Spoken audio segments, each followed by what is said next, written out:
All right, well, hello everyone. Michael Patterson here. I'm an evening anchor with Bakersfield Now here in Bakersfield, and I'm joined by our chief meteorologist, Ilya Naiman, and we're talking about, Ilya, these catastrophic fires here down south. I mean, what exactly is driving these and making them so hard to handle?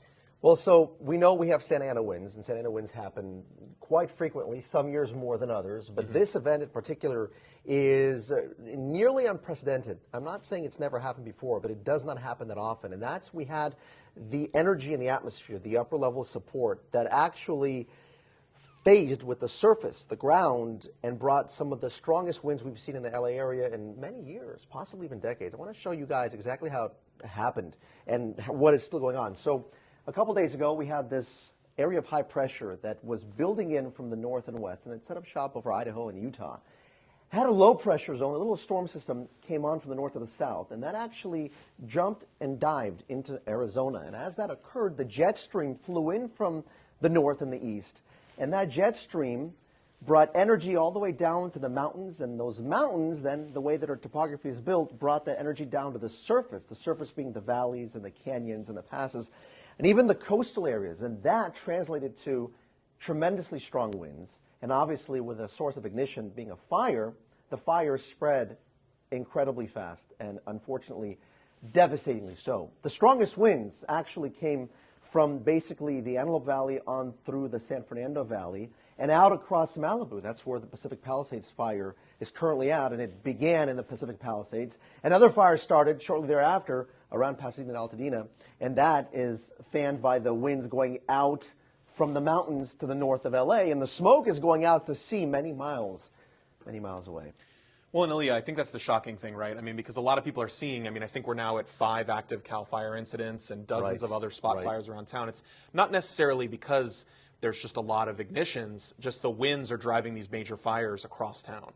Yeah, the winds, and we were having this conversation for a couple days already. Yeah. The winds, that's something we as meteorologists try to pin down, predict, forecast, track, and monitor, and even anticipate ahead of time. But the problem is you really can't predict the fire before it began. You don't know if it's going to happen or where it's going to occur. All you know is when it's happening, where it might go with those winds. And that's what we are seeing here. So if you go ahead and take a step back, we will see this area of low pressure that I mentioned about a minute ago came in from the north. Actually, it brought some rain showers to the desert and some snow to our mountains. And after that system moved on to the south, that's when the energy from the high pressure to our north moved in. And that's when the winds really became strong.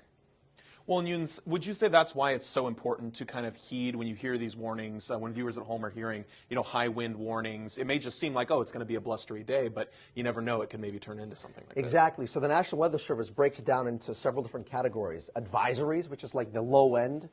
Watches, which is the possibility but not yet a certainty. And a warning, which is it's already happening or about to take place.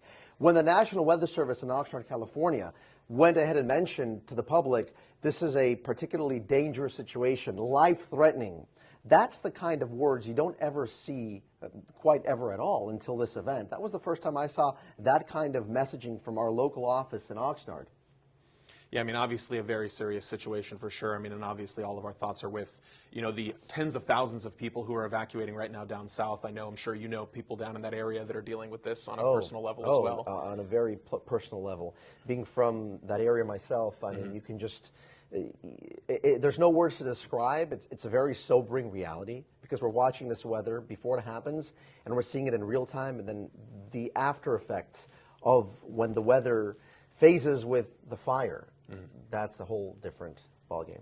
All right. Well, Ilya, providing some great updates for all of us here on air and as well as online. So stay tuned with Eyewitness News. Bakersfield Now will have more updates on these fires as firefighters continue to fight them into the weekend and beyond. Thank you for joining us.